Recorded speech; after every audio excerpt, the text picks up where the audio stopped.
the embed intro.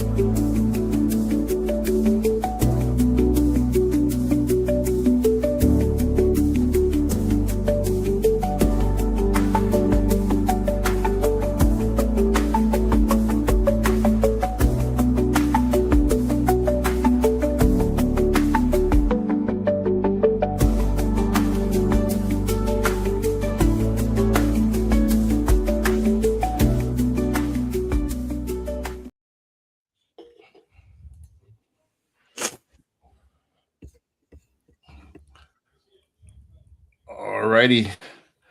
We'd like to welcome everybody again for another episode of the Power of Ownership Podcast. I'm Brandon B. Dixon. I got my co-hosts here, Dave Youngs and Brandon Dunbar. We call him Dunbar, so we're going to go ahead and get started. I'll start with the introductions here, and then we'll go in a clockwise manner here. So, all right, so my name is Brandon B. Dixon, NMLS 1541210. It's at Being That Loan, also on all social media. Also go to my YouTube, like, subscribe. Also, if you actually give us a question during the broadcast, we'll read it out loud, and we'll answer any of your questions or comments here. Go to my website, www.applywithb, if you want to book me for a consultation or you want to talk about a mortgage and apply. So call me 24/7, 832-775-8357. Again, I am all about late night conversations. I'll talk as long as it's about business. Go to my website, www.brandonbdixon. I am a realtor with Action Realty as well. So if you want to lease, list, that's the site to hit me as well. Last but not least, this is launching soon. We love Frenchies.com. I have just got 2 litters dropped down, so I will be posting them here soon online. Actually, I'm probably going to do that later on tonight, so be on the lookout for that. David, I got you queued up. All right, as well. Yeah, welcome everyone. We appreciate it. So if you want to go to my website, it's infinitehometeam.com. A lot of helpful resources on there and a way that you can contact me as well. Go to the next one if you would for me. At David R. Youngs is my handle with most of my social media platforms. You can also find it under at Infinite Home Team as some of the other handles as well. My name is David Youngs, mortgage advisor since 2005. My NMLS 328679, OG license. Keep going one more. And for all of the information you ever need to know about me, just go to that one site, .cards/David Youngs, and you can download all of that right into your phone and have access to all of my profiles and everything you need in one place. Gotcha. Dunbar, I got you queued up as well. All right. Good evening. Brandon Dunbar here, Houston's own realtor. You can Google me and see all my reviews and get all my contact information by just Googling my name. I also have a website if you would like to get a consultation. It's dunbardidit.com. Feel free to look through there and let's talk. One more. I think that's it for you. I got like 2 for you. That's all I got for you. Two banners. So we're gonna get it started. We got about 5, 6, or 7 clips, right? You got a few this time, actually. Yeah, so some good ones too. We're gonna go ahead without further ado and get started. And a lot of exciting stuff has happened in the last couple of weeks. So let's talk about it. Let's go ahead and get for anyone maybe new to the show, just so you know what we're doing here. We watch and look, we keep an eye on the industry and trends and things that are happening out there, and then we talk about the clips together as a group of professionals. And we want your input as well. We want your comments. What do you think about this too? What have you to say on this topic? And then we can engage with everyone here watching live or after the fact. So, but take it away, Mr. Dixon. Yeah, hold on for a second while I'm doing this banner right fast. That's one thing I did forget to do the banner. But as soon as I finish this, we can go ahead and roll a clip. All right, got it going. All right, so let's go with the first clip here. Bam.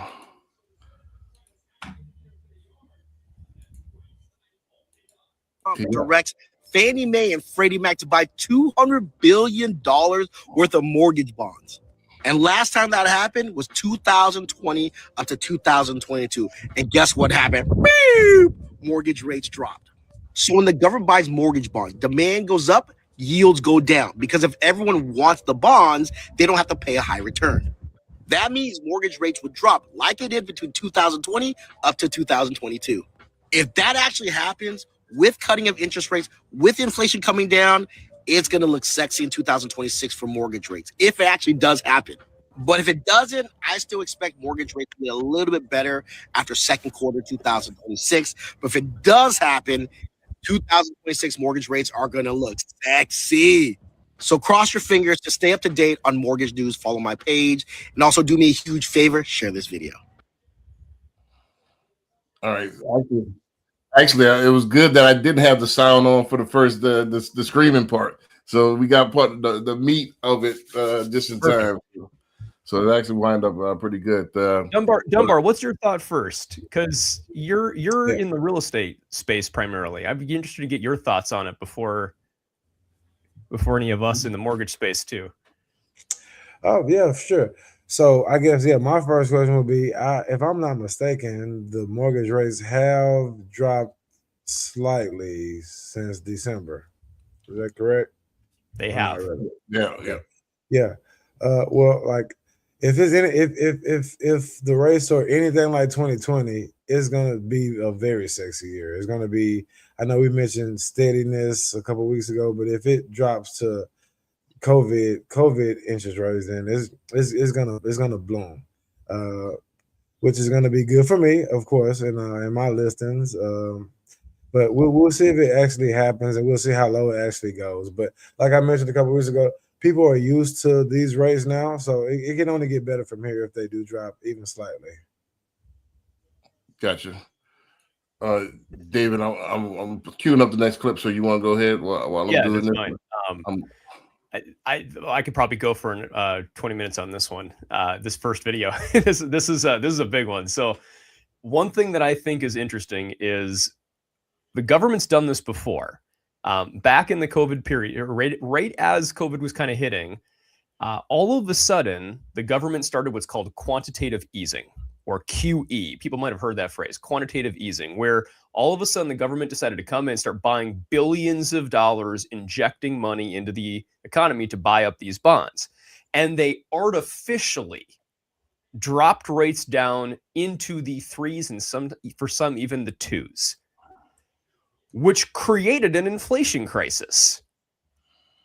And then runaway inflation all of a sudden after this, when there was quantitative tightening that pulled all this back, they stopped buying.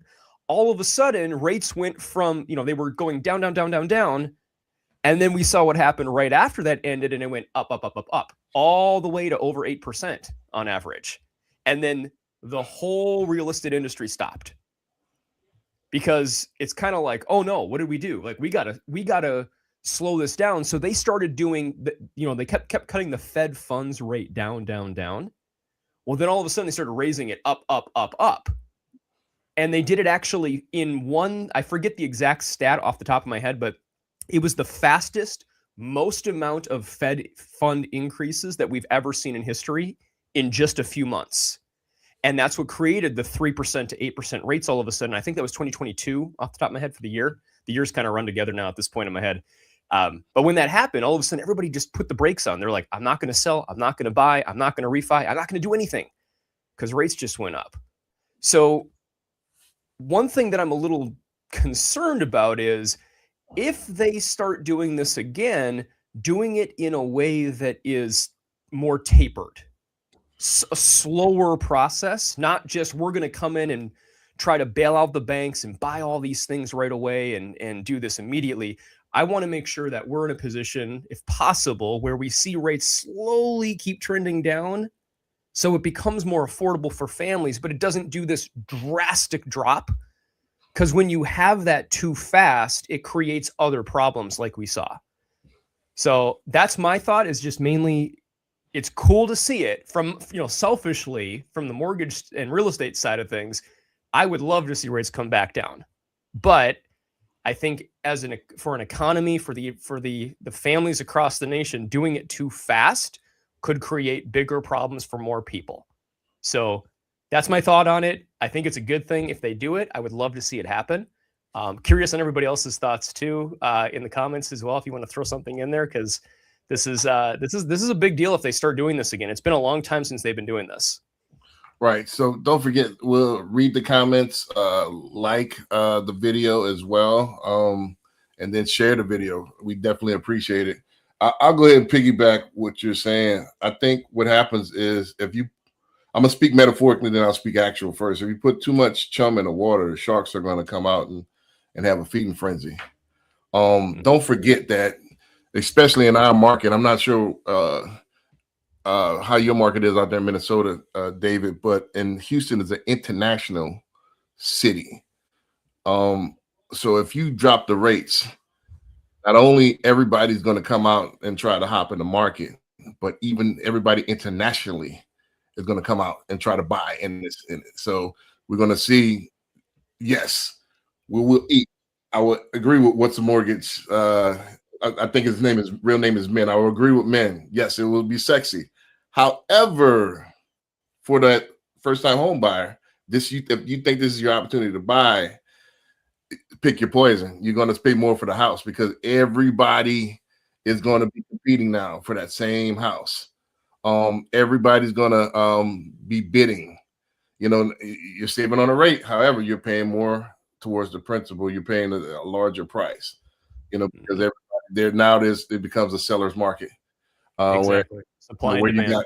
You got your picks and chooses of who you want to sell to, you know, and appraisal contingency waivers, paying $15,000, $20,000, $30,000 over the sticker, over listing price. That's what's going to happen. You think you're going to get these foreclosure sales? Not in our market. You know, the investors are going to come. The sharks are going to come out. You know, so and we saw it happen before, so it's not like this is a theory. Like that's exactly what happened the last time this happened. Right, sharks are going to come out. We're giving up. It was a joke, right? It was like you got to give a blood sample, give up your firstborn child, like everything to be able to win a bid on a house because you'd have 50 people bidding on the same house because the rates were so low. Rates go up, everyone stopped buying. Right. What I seen during I made a lot of money in 2021. Also, there was a lot of waste. I remember pre-qualing 1 month at its peak. I remember pre-qualing like 38 people that couldn't find a house. 38 people. I had 38 pre-quals out there floating. Could not find a house. So yeah, I was running credit. You know, it's been long nights, long days. It was busy. However, a lot of people could not find a house till this day, and they get frustrated. What happens is they get frustrated, and then screw it, I'm a rent. Yep. And some of those people, by the way, on my side, probably for you too, and maybe you, Dunbar, as well, they've never bought. They're still renting today, and they've lost 50, 100 grand in rent over the last several years of payments, and building no equity in properties because they're waiting for the rates to come down. Right, and then you want to do it all over again. Exactly. Doesn't make sense. The definition of insanity is doing the same thing over and over, expecting different results, right? Exactly, which is what we're about to go into if they do this too fast, too quick. But I follow that guy too, by the way. I think it's a great video. That he has. If you're not following him, I don't know if you had his handle in here. You're going to post as well, or mention I'm not. it. But, I don't give you. I'm not good. I know I need to start tagging them. If they give some reciprocity, I'll start mentioning them. But yeah, that's what's a mortgage man. I think he's out of California, cool guy. But yeah, in fact, I need to reach out to him. I'm gonna reach out to him. See if he's got some good content. He's a good guy. Yeah, I like. If he want to get out because I'm not licensed. I used to be licensed in California, so I'm not licensed in California anymore. So he's not direct competition. So I would actually, I'm gonna reach out to him, see if he wants to come on the show. Hey, that'd be great if we could have him as a guest. That'd be fantastic. Yeah, so I mean, so let's see. I mean, because this is it's 7 o'clock out there, 7:30 out there. So let's see. You want to call him right now, see if he answers? No. Tell him we're talking about him. But final thoughts on this before we go to the next one. I think the gradual approach. I'm getting a lot of uptick right now of apps just because it's the beginning of the year and rates are coming down a little bit. I think the sweet spot is the 5s. You can't beat that.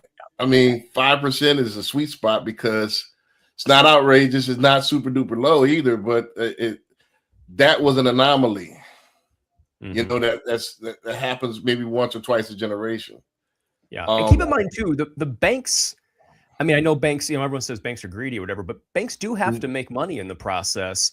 The only reason that they were able to offer the rates they were is because of that artificial inflation from all of these buying up of mortgage-backed securities. So, and the bonds they were investing in. So the government coming in doing that artificially threw everything off, where the banks were still getting okay because of that extra funding. But without that funding, they kind of need the rates to be a certain level for it to, the whole thing to work. Otherwise, why are they in business? And then what happens is they start pulling back programs, pulling back guidelines, making it harder to qualify because they don't want to take the risk, which hurts more families in the process because of that. So again, it's this balancing act all the time that they're trying to find. And I don't know. I mean, there's pros and cons to each side and each point, but I like this person's comment here. Did you want to read that, Dixon? Yeah. So HVAC Center 95 says, what are you guys' thoughts on Trump stopping institutions like BlackRock from buying homes? Anybody want to go there? And I'll go last on this one. I'm trying to remember. First of all, did you have a video on this, Dixon, already queued up? I feel like I don't have one. I had one ready for tonight. I can't remember. I don't think I have one on BlackRock. No. Yeah. Well, for one thing that I'll comment on is, it was estimated years back that by the end of 2030, which is only 4 years away, by 2030, Wall Street will own 40% of the homes on the market. And the funny thing is that stat hasn't really changed. They're quickly buying them up, and they are on pace to hit that. So absolutely, your point is valid here, HVAC Center 95, that is an extremely important thing to be concerned about. Is you may not, when you go in to look at properties, more than 1 in 3 may be already purchased or have bought up before you even saw it because of these investors coming into the market more and more and more, especially these big institutions like BlackRock or similar type companies that are buying up these properties. So it's going to create a bigger inventory crisis because builders cannot keep up with what we need for inventory for families to buy homes. So if builders can't keep up and the population's slowly increasing while homes aren't there, and then while everybody's sitting on the sidelines waiting to buy until rates hopefully come up, fingers crossed they come down, and then BlackRock comes in and buys up all the properties, well, everybody's kind of out of luck there. Like, now what? So very valid point. Yeah, I mean, it's good. It's good for the families, the first time home buyers, even the second time home buyers. It's a great it's a soft landing pad for these guys. First time home buyers, if you don't have to be in competition with a cash buyer, essentially. Right. I have a little bit more controversial take on it. Here comes my opinions. I think I didn't like this move by Trump. I think it's a free enterprise system. If they have the cash to do it, let them do it. I think if you're a first-time home buyer, I think that's a signal for us to step up and get more homes. The smaller people to get more homes. If they have the capital to buy it. I get the monopoly laws and stuff like that. However, they're a long way from a monopoly. So I think the government, I definitely believe in smaller government. Government should stay out of the market. Let the market do what the market does. It's up to the smaller individual to, beat them to the punch. You got more.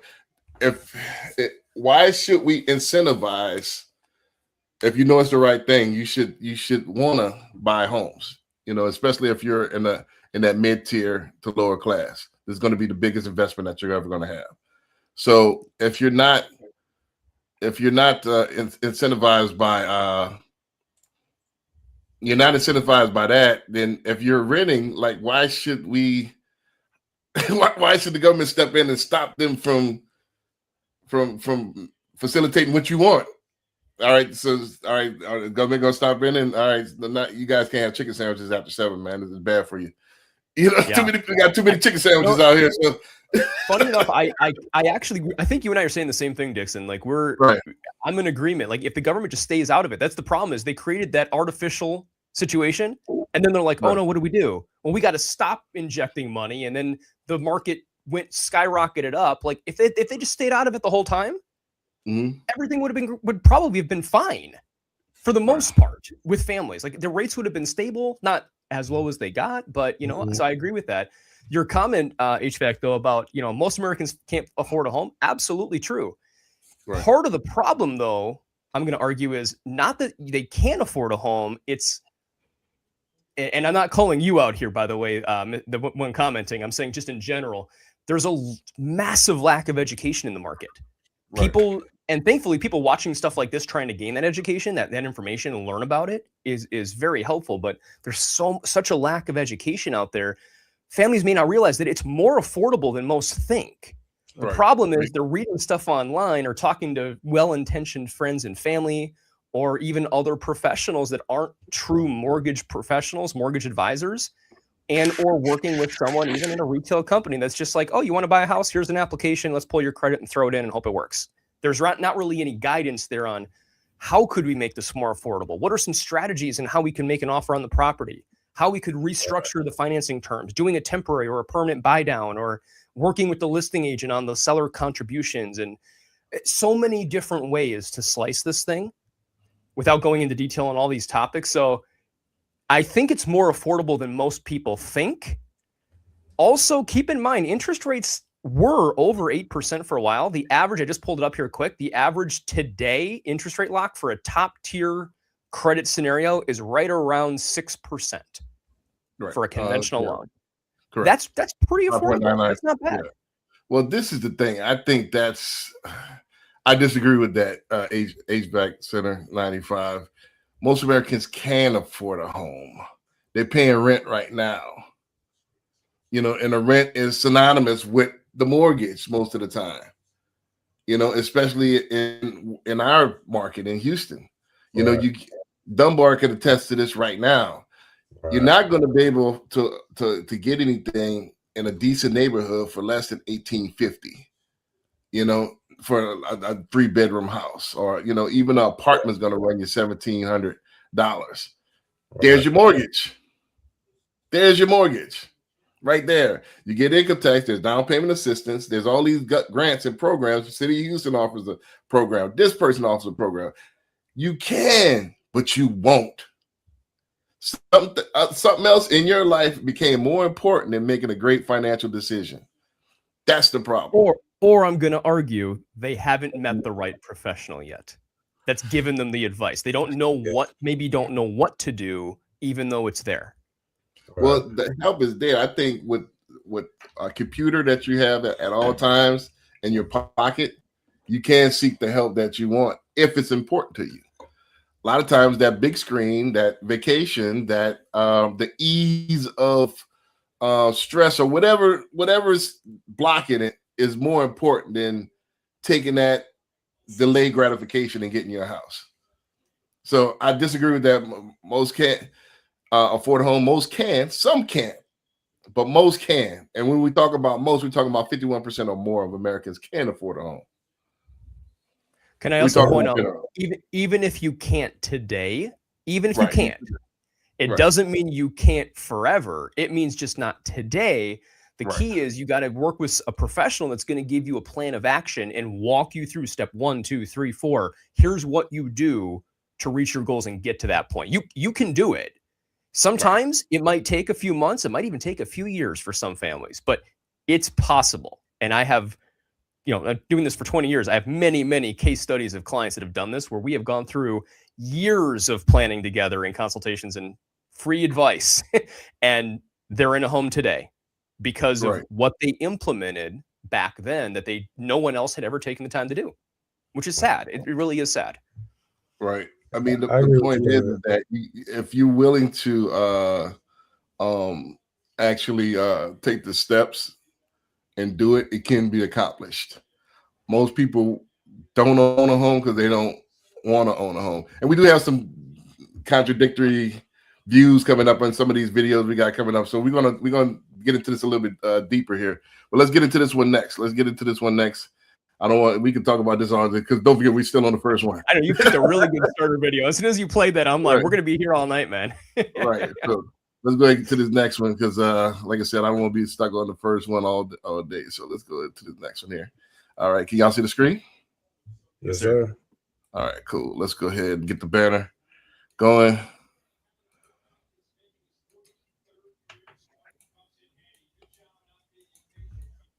If you put tenants in houses, okay, I put tenant buyers in houses, not tenants.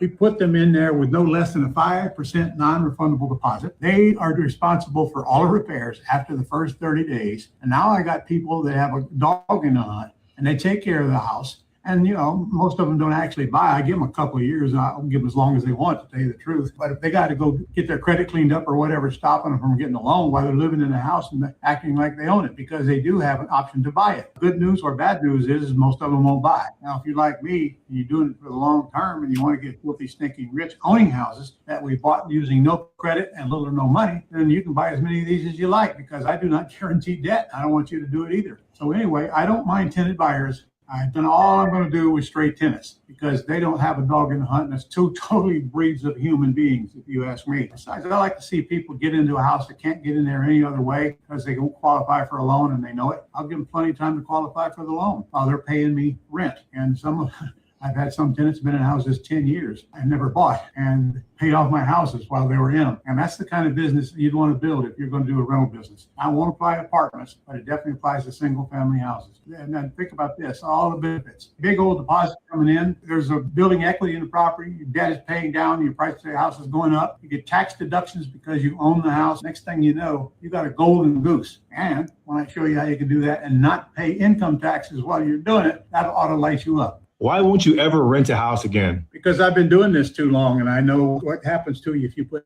tenants in houses. Okay. I put tenant buyers in houses. All right. So there's a couple of different ways to talk about this here.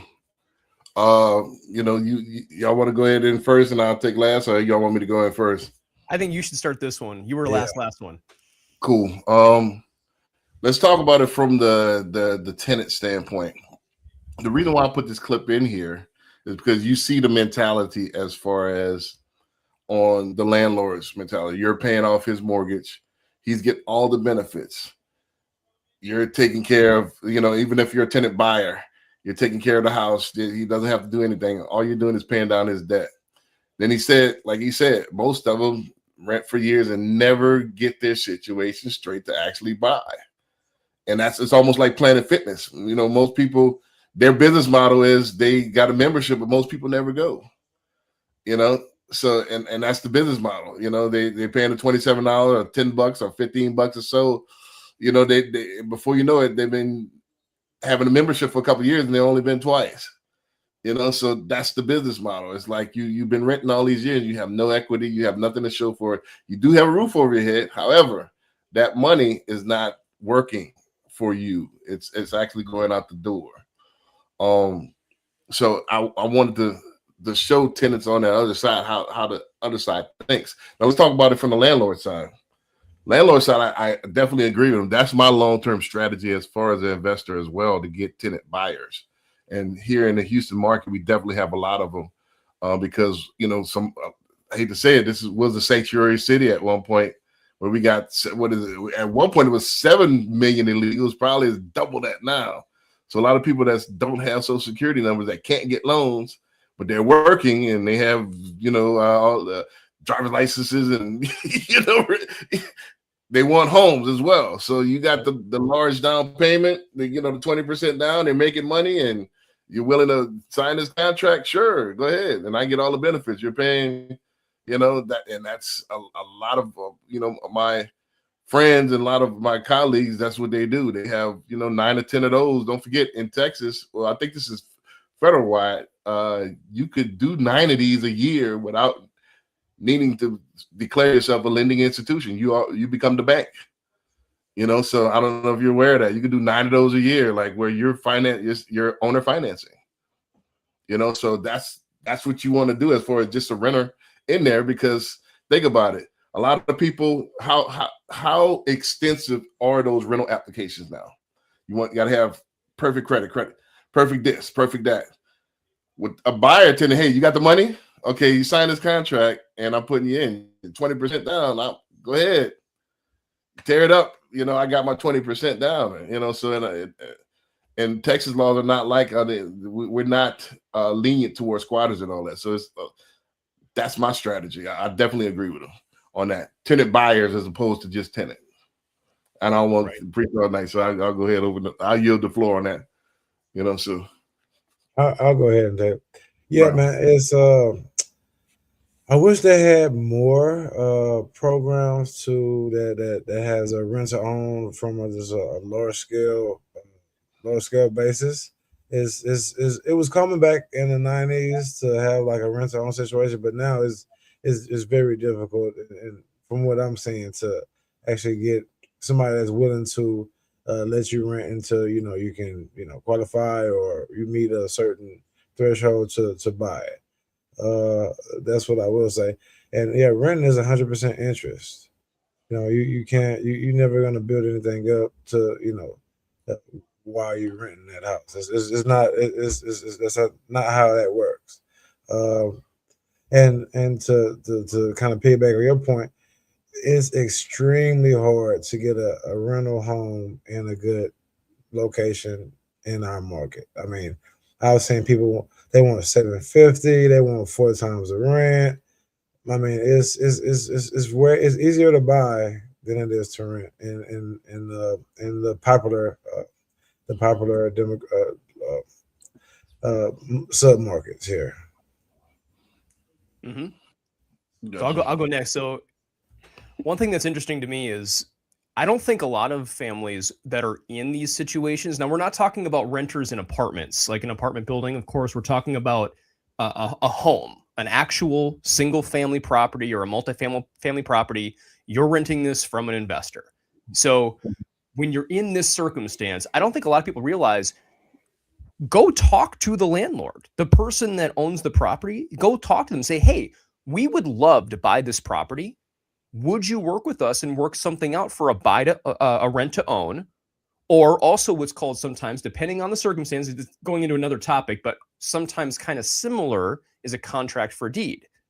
So, but ask if you can do a rent to own, where basically so say your monthly payment is $1,500 a month. That's your rent. And you just say, hey, landlord, what if we did $1,750 a month? And then the landlord banks that $250 over time and just banks it for you towards your down payment. And in a year or two, they allow you then to buy the home with essentially owner financing to let you buy it from them. There's your down payment saved. They work out the terms. They can still make a profit. They now have the ability, by the way, here's the benefit of the landlord, is they've got you kind of on the hook, if you want to think of it that way, of they got your money. So they want to be able to help you if they can in most cases, but they got the money. They can then turn around, take that money though, once you buy the home, free them up from that property. No more financing. Nothing's tied to it. That's your house. You buy it from the landlord. They now have the money to go buy another one. So they're not stuck with the one. The goal of real estate investing is to buy and keep going, not buy and hold one and then collect a bunch of rent from one person. Or one family. That's not the focus of a real estate investor. It's buy a property and make money so that you can use the money to go buy more properties. So they're usually incentivized. They want to work with buyers or renters to try to get them out of this deal as fast as they can. So this might not be every investor strategy. Some are in the market to flip properties. Some of them may not have an appetite for this, but my point with this is just ask the landlord, are you willing to work with us? Are you willing to do a rent to own? And if you are, great. Start that process. What does that look like? Sign a contract, get this thing in writing, ideally consult an attorney. Make sure you have this in writing, or a real estate professional that can draft this on a legal document, put this all together. But if you do it right, you might be able to buy the home you're already in. And now you get the benefit of home ownership, of building equity, and the interest reduction or deduction on your taxes, and the tax deduction on the property taxes, and all the other things that come with it. You get the benefit of it instead of the landlord. So I think there's a lot of lack of education on that point. Maybe, I don't know. If his owner finances, he technically still owns the home, so he's still going to get the actual tax benefits, and but you don't get that until you refinance. You get out of it. But as a how it works in Texas, thank you for clarifying that for me, Dixon. Yes. Yeah, Texas is a homestead state, so you enter in a contract. However, he's still legally the owner of the actual property until you actually either refinance or pay off. Renting to owner financed, and then once that's done, then step 3 is refinance into your own name. Now the landlord can walk away 100%. So this is a kind of a 3-step process, essentially, if you want to look at it that way. Thank you for clarifying that. I missed that clarification. Also, what you want to do as well, we have programs like that at Nexa. There's Divvy and there's Home. You're talking about the buy before you sell, or are you talking about there's Divvy has a rent to own program. It's in if you look at our what you call them, there's the lender list. Yeah, the lender list. We have there's a rent to own program. Where for those watching, by the way, here at Nexa Lending, which is the company that I work with, we're the largest brokerage in the history of the United States with over 285. As of today, we're at 287 lenders just in residential lending alone to shop with. Mm-hmm. It's hard. Like, I pride myself on knowing what's there, but man, it's hard to keep track of how many amazing programs we have. Right. Thankfully, we can filter that all down to here's my exact scenario. We can filter that down to, okay, we want these 5 lenders. Like, those are the 5 we're going to look at. So for anybody watching, just making sure to make that point. If you have questions, there truly is nobody in the entire industry that has access to more stuff than myself, and also Mr. Dixon here, who's also with us as well. Right. So just to explain the program for those who's listening. So yeah, hit me up, applywithme.com, click shameless plug. But just to give you a quick gist of it, yes, you can rent to own. Part of your rent goes towards the down payment. You have up to 2 years to refi out, and that's where I can help you as that. I can help you on both ends because I'm a realtor as well. So Divvy has a list of homes that you could choose from. I think Home Partners, you could choose any of the homes that you qualify for, and then they'll buy the house. What happens is their investors will buy the house. They will let you rent it from them. Then they will actually sell it to you with of course, at a markup. So that's how it works.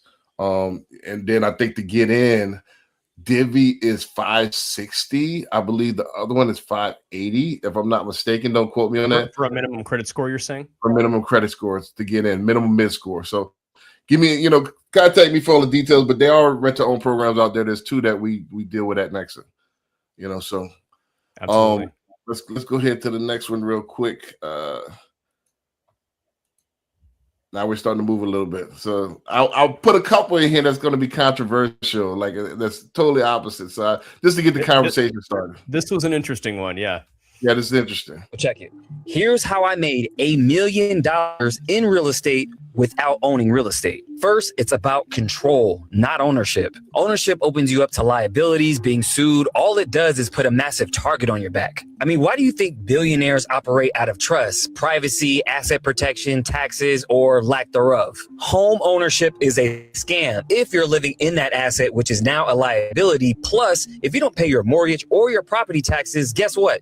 They take it. So was it really yours to begin with if they could just take it? So I reverse engineered this whole system, took control of multi-million-dollar homes, lived in them, and got paid to live in them. So at this time, it wasn't just about the market, it's about timing. As my boutique luxury business was on the rise, Airbnb was just starting to rise as well. And I was living in 10, 20, $30 million homes at a time, and I had a multitude of them. And what I did was I rented business to business. The Airbnb stuff was okay, but the business to business is where the gold is at. I worked with Netflix, ABC, NBC, you name it. Even with the Hollywood sign in my backyard, I didn't want to own this home. I just wanted to control it, control the price, control the calendar, control everything. So I had the same rights as an owner, just controlling it, but none of the liability. If something breaks down, it's not on me. I don't have to worry about the plumbing or cutting the grass. All that's on the owner. And what I would do if somebody wanted to completely rent out the house for a week, a month, 2 months, I would just move to another house that I had. So I took this business from 0 to 7 figures. So the question is, if you could live in a multi-million-dollar home, do you care to own it if you're making money and have control over it? We've been lied to for so long about real estate ownership because you're going to have a 30-year loan to maybe get 100 to 120 grand in equity. I can literally do that sniping meme coins at 4 a.m. with some coffee. So what are we talking about? This is why tokenization, fractionalized investments in real estate is the future of ownership. You will be able to own that home or that building in a fractionalized manner, receive an ROI without any liability. Make sure you get into my Break the Matrix community because my real estate hacks course is in there. And even one of my students just this last weekend made 2 grand from this method. Own nothing, control everything. I know I went last. I don't know if I can hold my tongue all the way to the end on this one.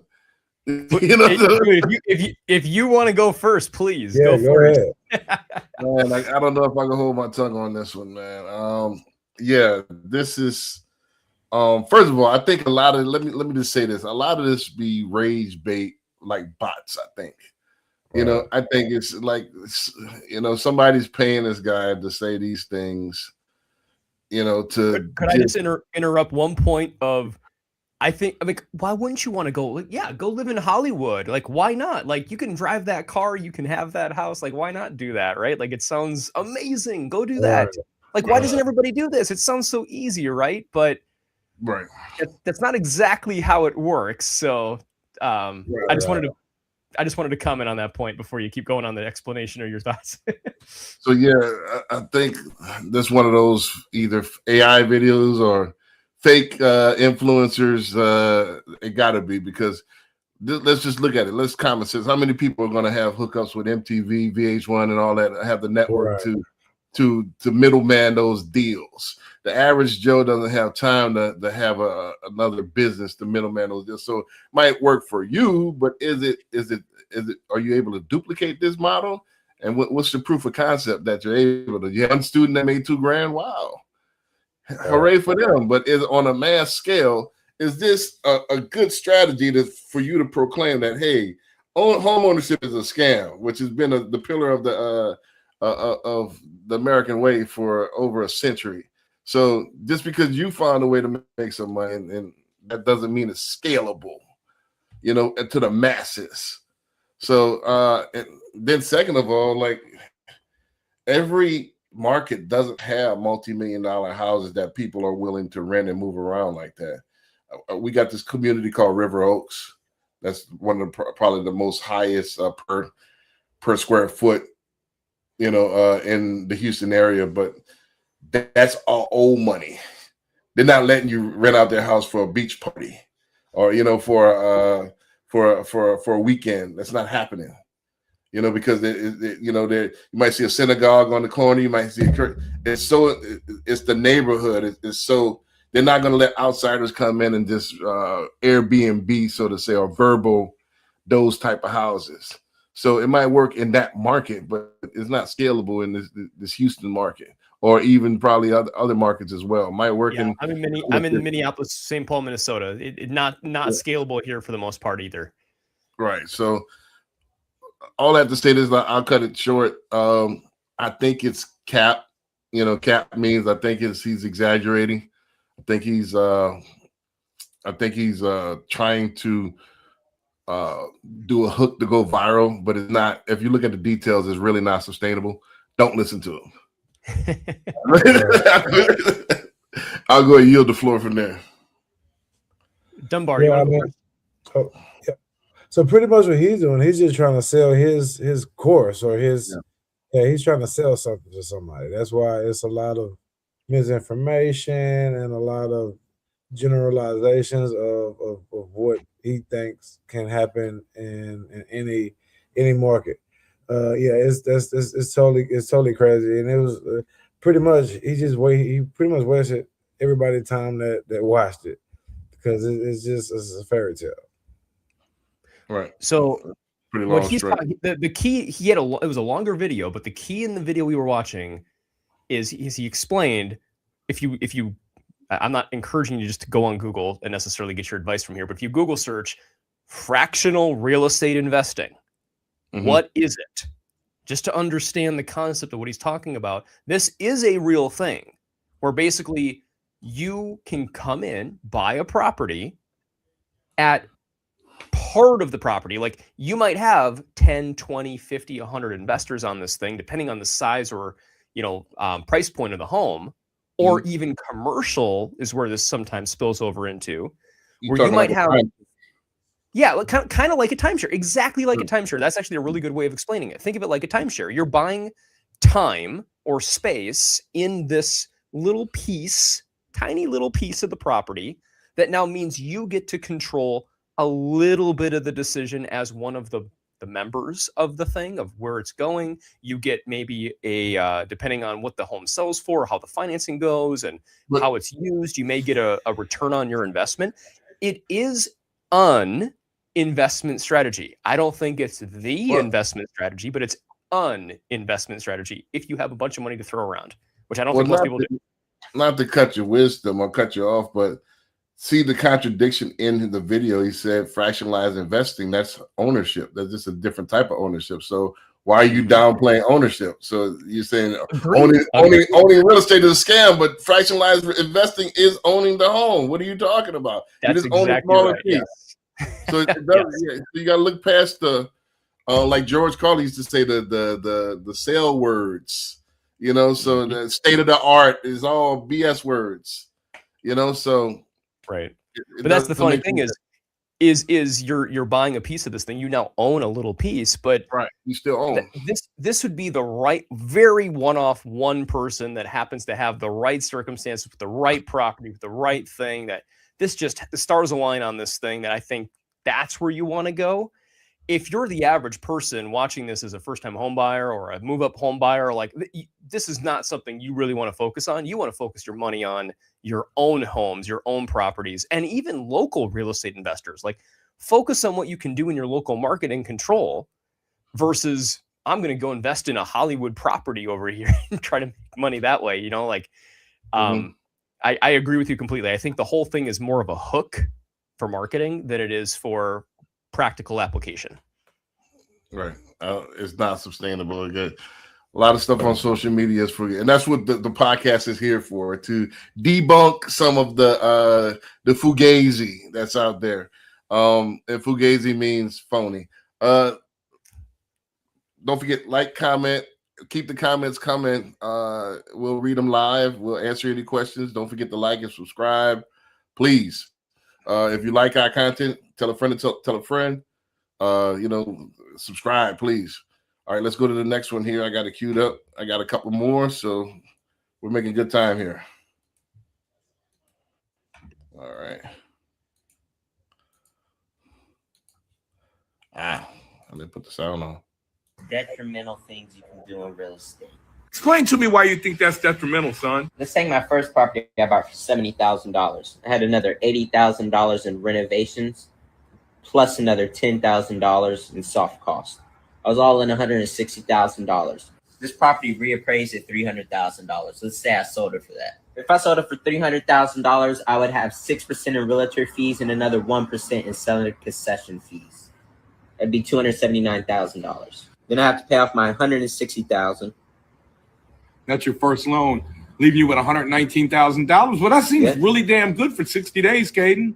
I mean, you're forgetting the taxes. Okay, how much are the taxes going to be? Taxes are going to be another 35%. So times it by 0.65, left with $77,000. 77 grand, bro. You 18. That sounds good. The problem is all that work I put into it, and I'll never make another penny off it again. So show me and everybody else what you're going to do to become wealthy. Instead of doing that, son. Instead, I'm going to go to the bank and get a loan for 75% of the property's value, $225,000. Yeah, but then you got to pay off your other loan. Yeah, let's take out the $160,000 I had on that other loan. Left Yeah, with but now you got 65,000. 65,000. You got to pay taxes on. No, it's a loan. I don't have to pay any taxes on it. Yeah, but then you got to pay the loan back. My tenant is paying me $2,000 a month. Is going to be paying that off. Well, how much is your loan going to be? $1,300. So wait a minute. Your loan's $1,300, and you got $2,000 coming in, and you got $65,000 coming instead of $77,000. Why not take the $77,000 instead? Well, let me show you. Now, Dad, people who flip properties miss out on the biggest opportunity for creating wealth, which is appreciation. Let me show you how powerful it is. So that's your $300,000 you started with. Let's say Yeah. this property appreciates 5% a year, times 1.05. to the power of 5 years. 5 years. Whoa, that property's worth $382,000. Yep. So now, son, you have to pay off your $225,000, correct? No, I have to pay off my $210,000 because I have $15,000 in principal reduction. So you done paid the loan down from $225,000 to $210,000?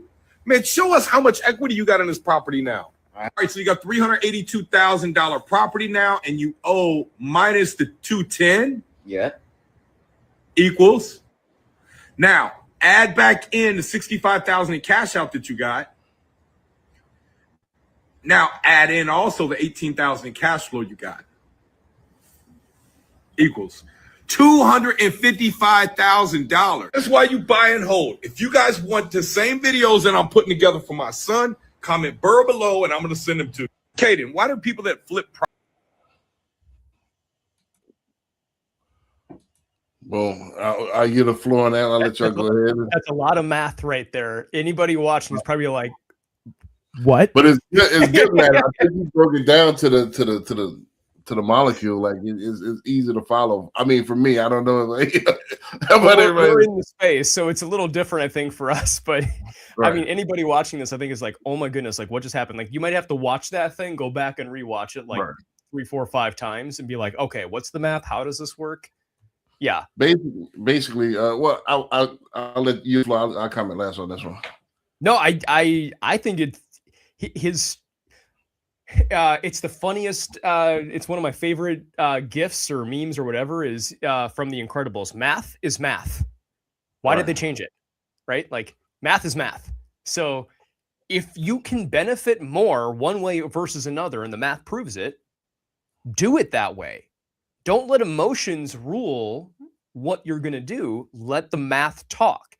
In this particular case, it's interesting because there are 2 schools of thought for investors. There's the Burr method, which is where you're going to buy, rehab, refi, repeat, and then do it again.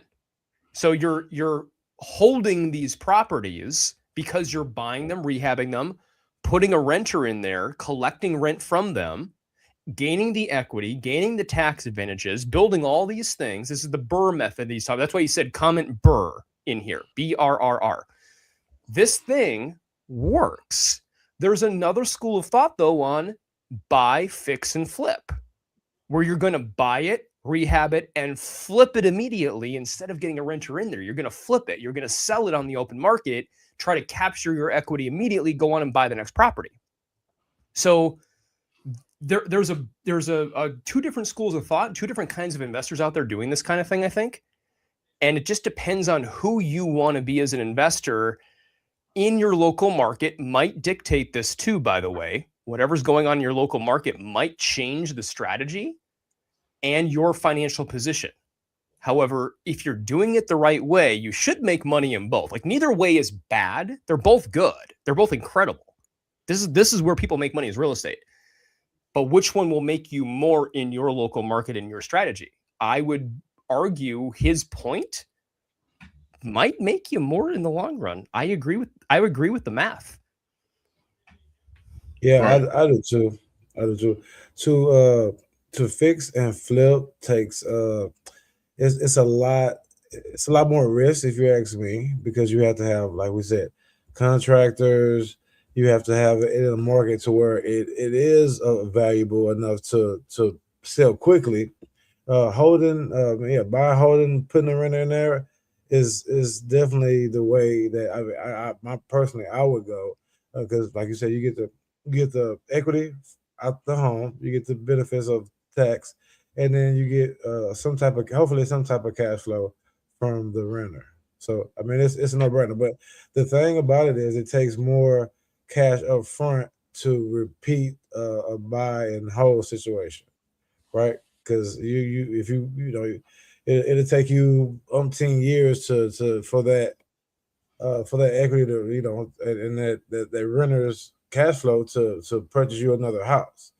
So you have to have a lot more capital to buy and hold. But it's definitely the way to go. It's definitely more it's definitely a more solid approach, if you ask me.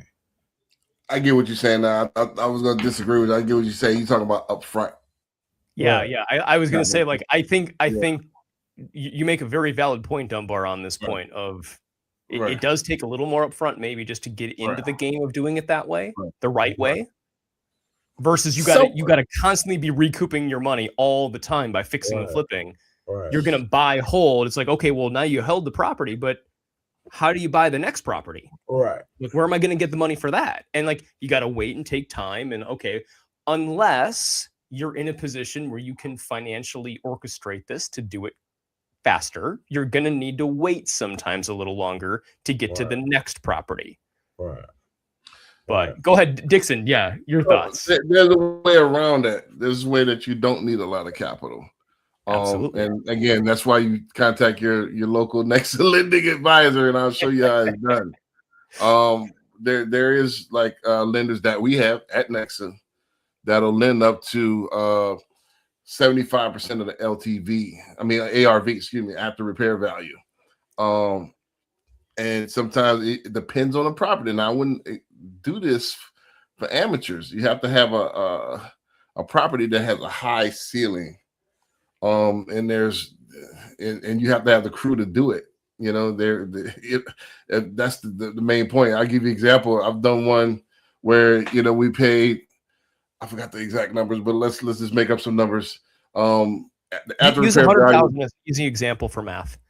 right? So let's say I paid 100,000, but the ARV was 300. They'll lend me. By the way, I don't think anybody probably watching this would know what ARV is. We're talking about after repair value. So like the homes, you bought it for Right, 100,000. Now after it's all repaired and done, you could sell it on the open market. What would that be worth, right? Right. So the ARV after repair value was 300,000. So Which is a heck of a return, by the way, 100 to 300 in that illustration. Right. So May not be everybody that gets that kind of return, but give me 1 second to explain it to them so everything makes perfect sense to them. So let's say 300,000 is the ARV after repair value. Let's say I pay 100,000 for it. The ARV of that is going to be 75% of that is 225. So if I paid 100, that gives me 125,000 for repairs. So basically, I pretty much got 100% financing. And without, all I have to do is pay my closing costs and different things like that. Some of the insurances and different things like that. After that's done, I could either flip it, or if I want to actually, if I want to do the BRRRR method, I can refinance this to a permanent mortgage. So let's say, for example, this 225 I borrowed, I refinance this to a permanent mortgage. 225 is going to be in our area, possibly right about $2,000 a month. I put a tenant in there, like you said, pays that. Now I have a $300,000 home that's appreciating. Like he said, over the multiple of five years, that'll be like 380 in the next 5 years or so, based on the factor of 5%. It's kind of a fictitious factor, but now I still get the tax benefits and so on and so forth. But I put damn near nothing in it. But you got to find the right type of property though, to where it has that high upside. And there's properties like that, but you don't. If you don't know, you don't know. You don't know what to look for. A lot of people, when they shop for properties, they shop for stuff they want to live in themselves. And then another challenge is they don't know how to put tenants in the actual property itself. So a lot of people think real estate is easy, but it's not. It's all about your network. If you don't have the network to do it, or you don't have the mentorship to do it, you can drown in it, easily. Let's go. I don't have the stat in front of me. I wish I had it queued up and ready to go, but a lot of people think like, oh, well, what about the 08 recession? Like, what about that? And what, when home prices went down, like, what if you do this? You buy the property, you get into this investing game, and then home prices tank. If you held properties in 08, you actually still would have made money by like years ago. You would have made money. You'd be 100, 200, 300 grand higher today if you held that property back in the 08 crisis time period. But that's the only period in all of history where home prices actually dipped temporarily. You only lost money if you sold there. For the last almost 90 years that they've been tracking real estate, it has gone up every single year. If I told you I had an investment today that would give you a rate of return, and it would fluctuate over time, but it would pretty much guaranteed go up as long as you held the thing. You never sold it. I guarantee it's going to go up pretty much. For the last 90 years it has, for the track record, would you invest in that? I mean, like, I don't think anybody would say no. Like, duh. I think a lot of people still would say no because I wish I had the chart like ready to go to pull up in front of us here, but that's my point with this thing is when it comes to this strategy of buy and hold, I agree. Ride that wave, ride that equity train up there if you can as an investor. Take advantage of the equity opportunity. If you do it right and have the right financing structure, the right strategy, the right real estate plan, like everything's tied to this thing. If you do it right, you can probably come out further ahead than the fix and flip method, honestly. And by the way, Dixon, just so you know, if for those watching here, we're both with Nexa Lending, the largest brokerage in the country. We actually do have some investors, I don't know if you know this, Dixon, that will do 100% loan to cost. Okay. So, I mean, we could legit fund the entire thing if you have some money to put down up front on the initial investment. So say the property is, in this example, $100,000. You put 20% down, so 20 grand into this thing. We do 100% loan to cost. Now, whatever, say you have a massive rehab, like in the event of the rehab's going to be 100 grand more. Well, now we can do 100% loan to cost and go even above and beyond that maybe and offset the down payment. So in the end, the way it shakes out is you basically exactly what you said earlier, Dixon. You might come into this whole thing in the end with next to nothing, if not nothing out of pocket.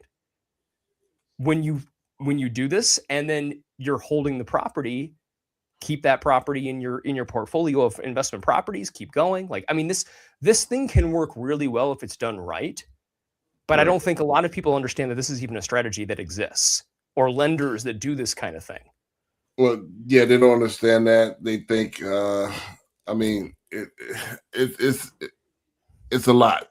Most people would rather go to the casino, than actually it's instant gratification. Yeah, it's instant gratification as opposed to this. This takes a lot of tenacity. It takes time. It takes a lot of strategizing. It takes a lot of pounding the pavement. A lot of the properties that I'm talking about will not be online. You have to get out in the neighborhoods and see those properties and catch those properties. It's timing.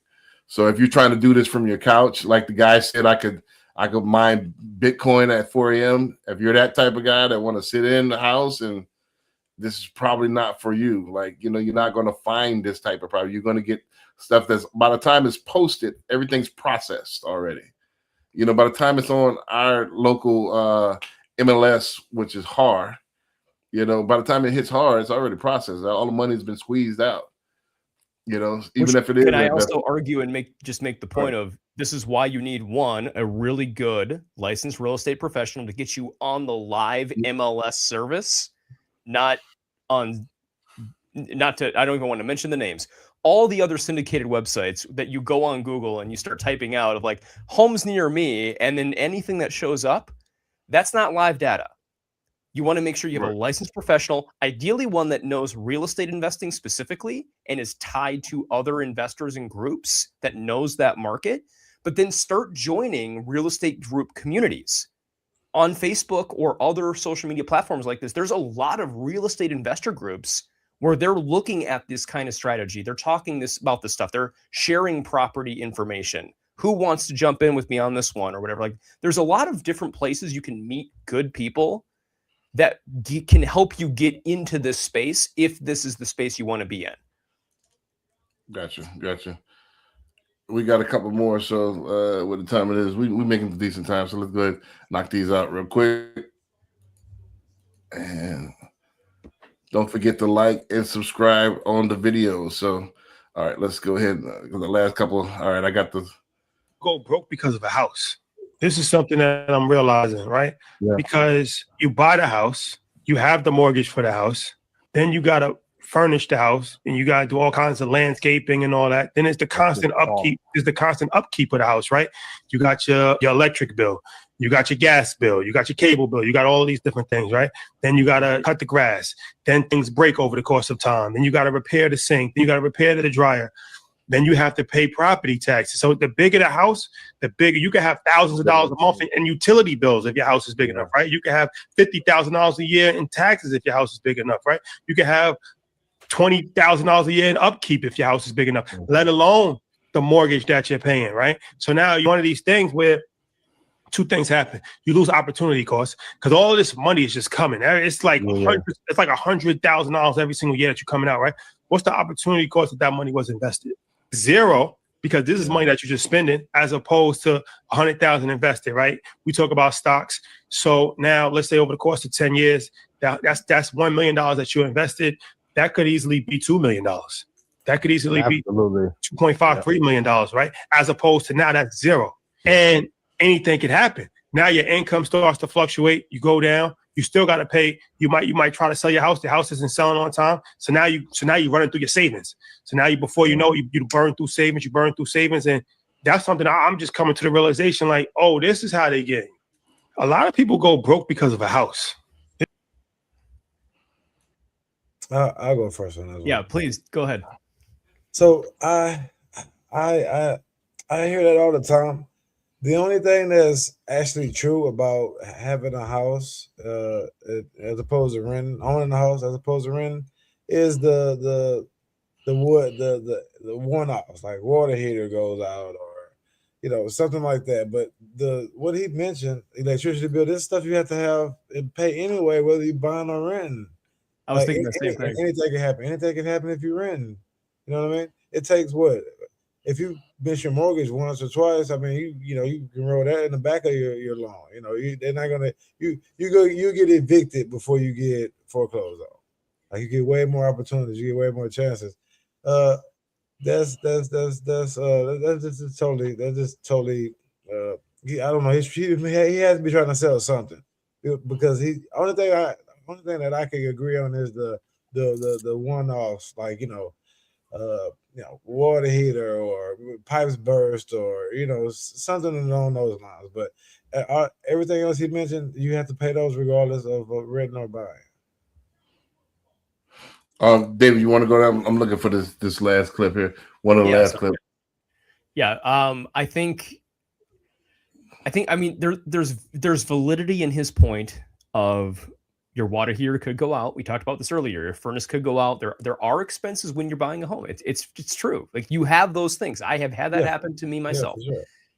But if you're not owning a home, you don't get all of those other advantages: the equity increase, the principal buy down of the loan if you need a loan, and the tax implications that come with this too, the tax savings. So put these all together, you're still going to come out further ahead no matter how you slice it. I mean, now granted, unless you bought the worst property you could ever buy, where everything goes out at once, like worst thing in the world, which could happen to somebody, unfortunately. But as long as you vetted this out, this is where a good home inspection comes into play, by the way. When you're buying a property, have a home inspector go through, look at it, and tell you, that's their job, by the way. That's the difference between an appraiser and a home inspector. Is An appraiser is just walking through, just making sure, like, is it good? Yep, great. Take some photos, leave. 90% of the work is behind the scenes to figure out the value.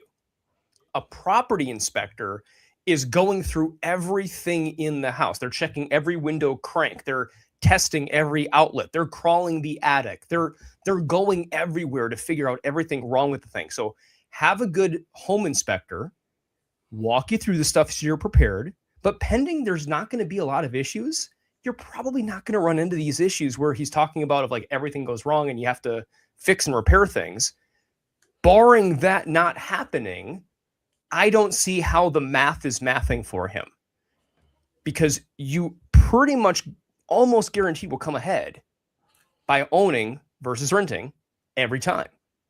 There's extremely rare exceptions to this. So I disagree with the thought process that he has there. I think definitely become a homeowner one way or another. Get into a house as fast as you can, because it will launch you to that next property and the next one and the next one, if that's your goal. Or at the very minimum, hey, it's yours. You can do whatever you want with it. You can change the colors, the paint, the flooring, the whatever. It's your house. Do what you want. You can build this thing like you want.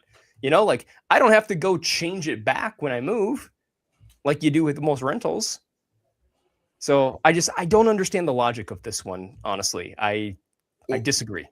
Well, let me break it down. I think what they were comparing it to was they were talking about the context that they were probably framing is for people that are looking to that's business owners, entrepreneurs, and they get into these houses that they really is above what their means are. You know, as soon as you start making money, you have 1 year of business success, you get the nicest house on the block, and then you become what's called house poor. Right. You know, so I think you overextended yourself. So a lot of people, you know, get the car, the BMW, they get the mansion, the $1 million house, and you just only had 1 or 2 good years in business. Now, if anything goes wrong, you're cash strapped because you got all of this money into the house. I got a jumbo loan. I got a $1.5 million house. I put $300,000 into this house, and then I got to get furniture. Then I got to get all this stuff, and a lot of my liquid is gone. Now, when the opportunities come, I don't have any liquid to invest in other things. I think that's what they were talking about, and that's how don't forget that in Houston, I know Houston, Texas, period, but Houston especially, our area is one of the highest tax districts, in probably the land, because we don't have state tax, so we have outrageous property tax. So $1 million house could be, I would say $20,000 to $30,000 a year in taxes. Dunbar, am I exaggerating? No, you're not. I actually had a client that Right. we were looking in Houston area for new deals, and we ended up having to go all the way to San Antonio Right. which is another town that's not as big as Houston because of the property. He just couldn't get over. He couldn't get over that point. Right. So which is why, again, area matters too. Like in Minnesota, by the way, the average county tax is either 1.1 or 1.2% of the price for the estimated valuation. So, like in my market, if you bought $100,000 house, that's $1,100 a year of taxes. Right. $200,000 is $2,200 a year, like, and so on. Right. Like it's not as expensive as it might be in other parts of the country. So that could play a factor in this too. Right. So I see what they're saying. Well, I think they're saying, I don't think they're saying that don't own a home. I'm saying I would do the Kendrick Lamar approach, and Kendrick Lamar is one of the most popular rappers right now. So he still lives in like a modest $300,000-$400,000 home. Even though he's a multi-millionaire. Can he afford it? Yes. Do you need to? Like, I come to the realization like a couple of years ago, like, who am I trying to impress? I barely have any company over the house at all anyway. Who am I? All you do is see this online. You see me walking through it. That's it. So I could rent something for that. Like, why do I need to,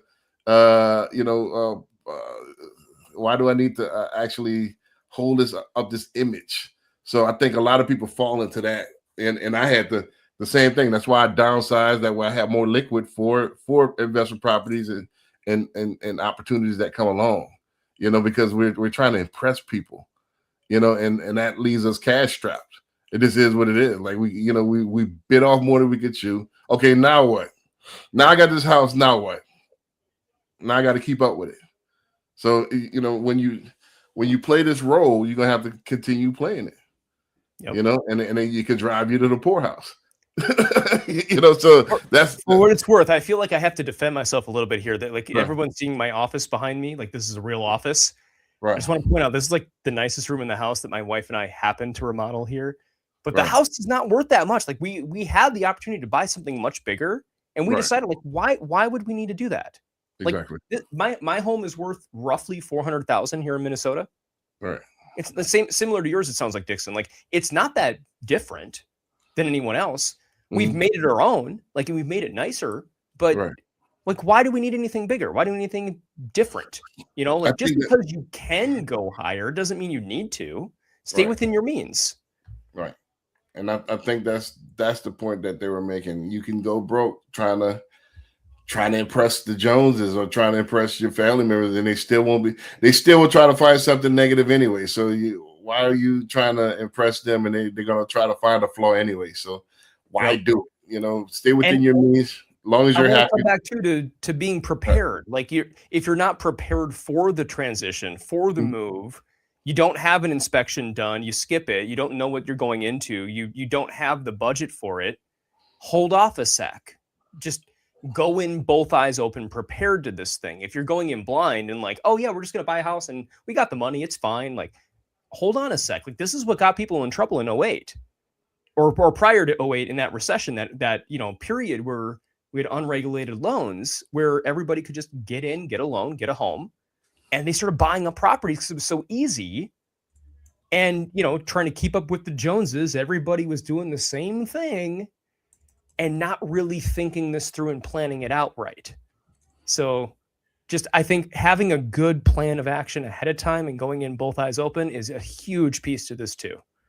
Gotcha. Let's get to these last two here. Then we're going to go ahead and wrap it up. And I think, all right, let's go to this one first. It's an awful way for you to actually make money. Option one, you can go buy a single family home for $400,000, the average price in the US, and then you rent it out to somebody. Well, the average rent nets you profit wise about $167 a month. So you're taking a $400,000 risk for a couple $100 a month. Then you take the average small business, you could buy same way you could for buying a piece of real estate. So $400,000 business, you put some money down and get the rest from the SBA or seller financing. And the average small business makes 10 to 15% per year. You're cash flowing tens of thousands of dollars from a business instead of real estate. Real estate is an awful way for you to actually make money. I just put this in here for the play devil's advocate. So we're not we're taking all type of sides of the coin here. I understand what she's saying, but I think you have to diversify. Yes, if this is your I think everything is as opposed to what? So if I have to rent, as opposed to renting, yes, buying a house is great. Now, if you're talking about it as far as investment strategy, yes, this is the safest. However, it's not. A lot of them are not sexy deals, especially if you don't know what you're doing. Yep. Can a business cash flow more? Yes, same thing, but it's riskier. You can go flop as well. Nobody's going to pick up a house and steal it. Yes, that's anything. The most secure bonds and the most secure investment have the least yield, but they're secure. That's going to be steady. There's going to be a steady increase in that actual property valuation. There's going to be a steady increase in rent. It's slow but steady. It's not sexy. Yes, you can. You can make quicker yield for business, but I would say both. If I don't have the cash flow and I'm trying to make some quick money, and it's a business I know that I feel confident in myself that I could steer and I could take to the moon, yes, I will go ahead. If it's something that's out of my wheelhouse and it's a risky business that I don't know about, and if I don't know somebody that knows how to run it that I trust, I will go to real estate. So it's as opposed to what? Does that make sense? Absolutely. Yeah, definitely. But I was gonna say one of my favorite shows, and my wife makes fun of me for it, is Shark Tank. I love Shark Tank. It's so fun just watching these people go in, and you're like, oh yeah, they're gonna get a deal for sure. And then the next person comes in, and you're like, oh, they're never gonna get a deal. And it goes exactly opposite of what you think of how they, end up offering them a deal and not the other each side. But I think they show a very good example of how not every business succeeds. It's actually, I just quickly looked it up. It's about 1 in 4 still nationwide. 1 in 4 fail. That's a big risk. 1 in almost 0 properties will fail, but 1 in 4 businesses will fail. Right. So unless it's the right business with the right people running it, the right investor, the right strategy, the right, like everything tied to this thing, why would you take that big of a risk just to make a little bit more? I mean, we're not even talking that much more. A little bit more in most cases, in most businesses, for that kind of level of risk. Why not focus on real estate? And then as you make money and you start meeting other players in that space and you start learning about other top professionals, top investors, top businesses, now when the right one comes along, and you'll know when it does, now go invest in that business. Move your money sideways and go invest in the business. But until then, I would argue stay in real estate. Why are you trying to go over here in a world that you don't really know and you don't even know the business model necessarily? Now, unless you are a person that fully understands that exact model and it's the perfect fit. Like if the perfect fit comes along, go for it. But other than that, focus on real estate. I have a little bit before you. I have a little bit of strategy. If it's in your wheelhouse, I say go for it. I always said learn and earn. Learn and earn. Go get a job in something that you're interested in becoming an owner in. Learn from the top person in your space. Apprentice, so to speak, under them, but earning a paycheck. Do that for a couple of years and then open your own. Either direct competition with them or even indirect. Do it in another market. That's always been my strategy. Find out how to. That I wanted to do retail, so I went to the best retail in my area, which is Mattress Mac. That's my mentor. So I wanted to learn how to do big volume retail, and I learned from the best.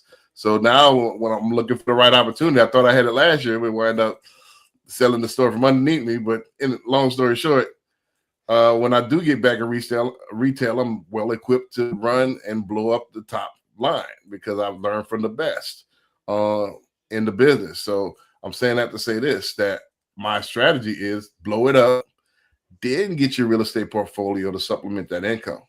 Now, if you don't have that, it's all individual. You don't have that, park your money in real estate. If I just have a good corporate job and I don't have time to do any other businesses, this is the safest way. Park your money in the real estate.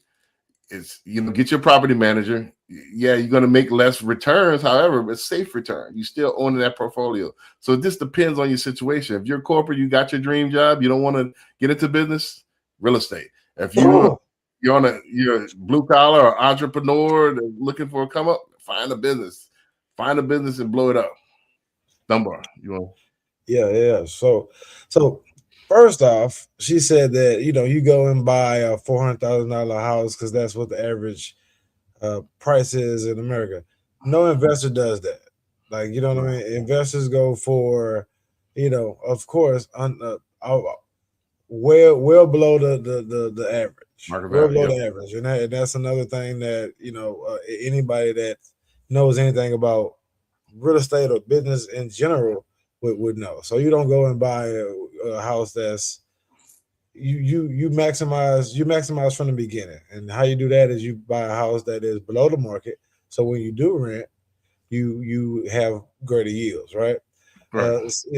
Second off, I think that not everybody, like you said, David, is really equipped to do business. It takes a lot. it's actually more up. I think it's more upfront cost than it is to actually own a home, because if you're having a quality, depending on what's your business and you know what you're doing with it, you have to buy quality stuff in to get quality out, and that's not cheap. Like you can buy a below market house, you can buy some BS and put somebody in it for market price, and then it's gonna fly. You can't do that with business. You gotta put quality in. You gotta buy quality, and to have a quality product. So I mean that's what I would say. That's you buy low and you rent for a high, and it's way easier, and it's less money. Honestly, it's less money. Yeah, the barrier of entry is a lot lower in real estate. Right. Now, I want to also mention too, not everybody is that way. It depends on the market. Like I just actually got off the phone this last week with a woman who is an investor in real estate.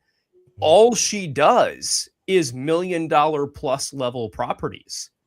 Like, so there's different levels of investors out there in real estate.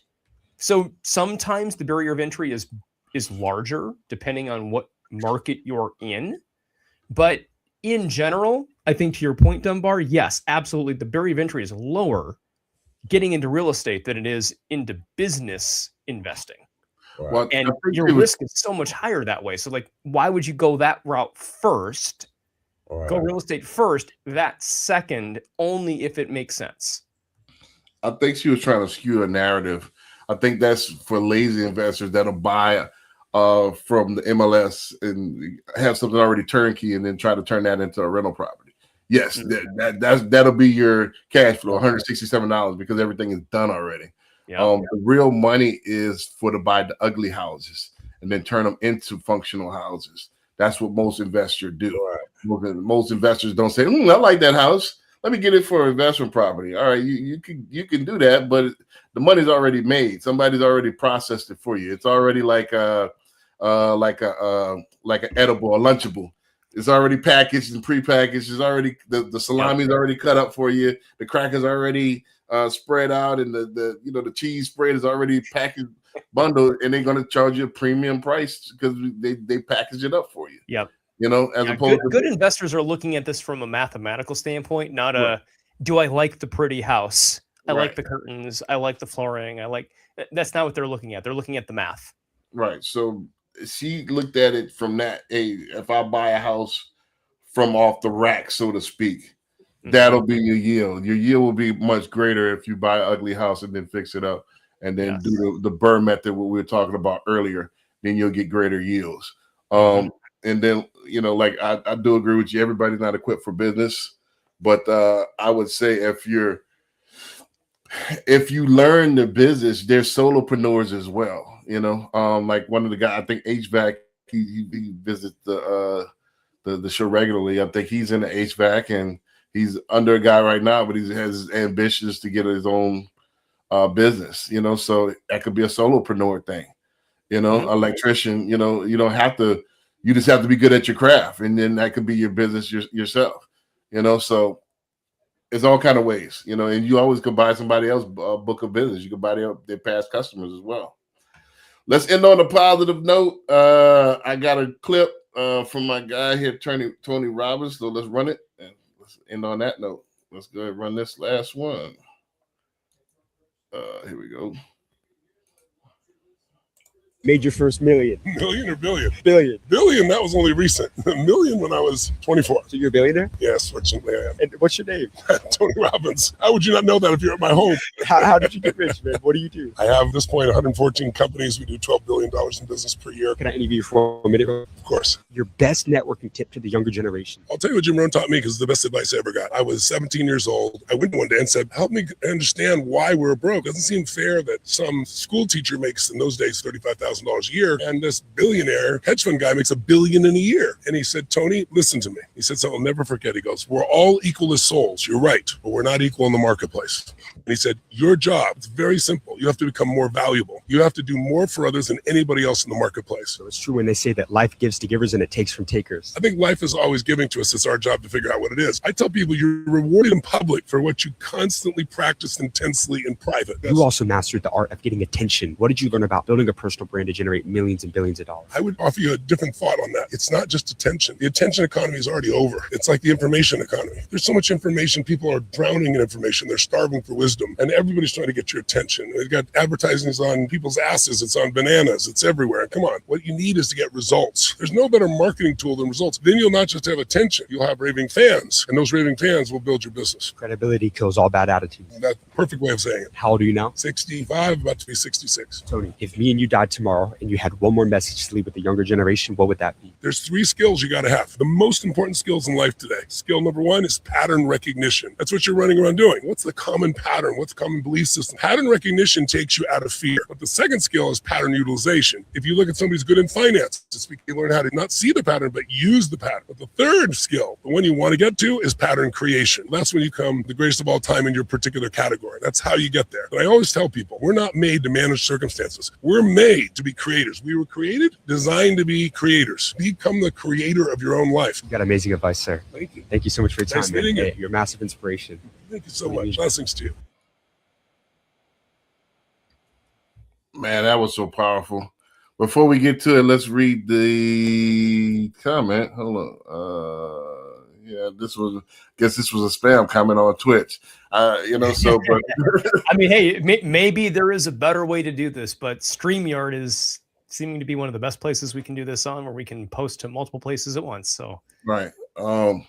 Yeah, probably a bot or something to that effect. But if it's real, thank you for the advice. Right. We appreciate any comments. But man, Tony Robbins, he's one of my favorites. I'll go ahead and comment first, and then we'll close it out after y'all comment, and then we'll rock from there. We'll see y'all next week. But a couple things I took away from there. He said we're all equals as soul, but we're not equal in a marketplace. So the best thing to build your business is create value, become valuable. And that's what I've been doing for the last 10 years. I studied the business. I have a wealth of knowledge. Again, I'm not the best at it, but I'm probably one of the best in my market, if not, the best here. But you got to kind of build yourself up to where you're valuable to the customer. And that's your leverage. I'm the expert in the field. And how do you do that? You do that by your work. You got to outwork the other person. Everybody's trying to get to that top. Some people are just here, happy to be here, but most people are trying to get to the top. And then so that's why I'm up late at night taking phone calls. That's why I'm up, posting to social media, because again, trying to be the best in the field. Another thing I took away from that is that he said something that was great as well. It said, we all created, we're designed to create. He said, you talk about pattern creation. So recognize the pattern, then creating a pattern. What I took from that is that you look at what's trending now, and then you create your own version of it, and then you dominate the market with it. Everything is borrowed from ideas. I give you an example, like not quite water, not quite Gatorade. You got vitamin water. They created their own. They created their own space, and then vitamin water was the first. Then you had a whole line, life water, mineral. All these other waters came because they created that space. They seen the trend. People don't want water because they wanted flavor, but they wanted some vitamins in it. So they recognized the pattern, and then they created their own pattern, and then a lot of people follow from there. And that's the thing. You got to find out what's going on. Take your version of it. It's called alchemy. Merge it together and form your own. And that's when you get the goal. And I'll leave it at that. Anybody? I think you muted yourself. Yeah, I'll go. Yeah, I think to piggyback your second takeaway from that is we are all creators, and it's one of those things where you can't you can't be great if you can't be great if you don't want to be great. So that's the first step. The first step is being is wanting it, right? Because wanting it is gonna make you stay up at night. It's gonna make you not go out on on weekends. It's gonna make you save your money for something that's more valuable than fun. So I that's my greatest takeaway from it. And also, yeah, like having a mentor. That is a great thing to seek out as well, because you don't want to reinvent the wheel, so to say. You want to learn from the person who created the wheel, and you want to make make your own wheel. So it's one of those things where you have to put some time and some effort into to get into a space where you can get somebody who wants what you want, and then you have to believe that you can do it. Gotcha. David, you want to get your takeaway for? What hit me the most that stood out to me was everyone has information overload, but they're starving for wisdom. That's what hit me. Starving for wisdom. There's so many things out there. You can Google search anything you want. You can talk to 1,000 people about these topics, about money, finance, real estate, mortgages, etc. You'll get 1,000 different views. And a lot of them are just regurgitating the same stupid thing over and over. And it's not really that helpful. And most so-called professionals, not trying to call anybody out, but most so-called professionals out there that do this work are regurgitating the same thing you just Google searched. And it's not actually helpful. This is just information overload. And the way social media has gone now, of just how there's so many people that claim to be, experts on these topics that aren't licensed professionals. They're not in the space. They're not providing this information in a way that helps a family or an investor or anyone else that we've talked about that this might relate to. Having wisdom, though, wisdom is the application of knowledge. Like there's a great illustration that I heard years ago that I thought was might be fitting for this video, because I did watch this one beforehand. Is knowledge is knowing there's a train coming on those train tracks. Understanding is knowing I'm standing on the train tracks, and if I don't get off the train tracks, I will get hit by the train and die. Wisdom is getting off the tracks. So finding someone that can align with you and help you with that wisdom side of, here's all this stuff, here's how you navigate it, here's what you can do to now get yourself into the next position, taking the knowledge and applying it. Without applying the knowledge, just taking it in, it doesn't help you. But applying it can help you. So I love that he said that, is people are starving for wisdom. There's too much education, quote unquote, out there, too much knowledge and not enough wisdom. So that was my main takeaway. I love that point. And I'm going to remember that for future reference too. So I think it was a great video. Yeah, definitely. One of my favorite things, like it said, knowledge is knowing a tomato is a fruit. Wisdom is not putting it in a fruit salad. There you go. Most of the time, 99% of the time. Right. So with that being said, man, we appreciate everybody joined us, especially if y'all stuck with us the whole time. Don't forget to like the video, tell a friend to tell a friend, share the video as well, and we'll see y'all next week. Thank you, everybody. See ya. Pleasure seeing you guys.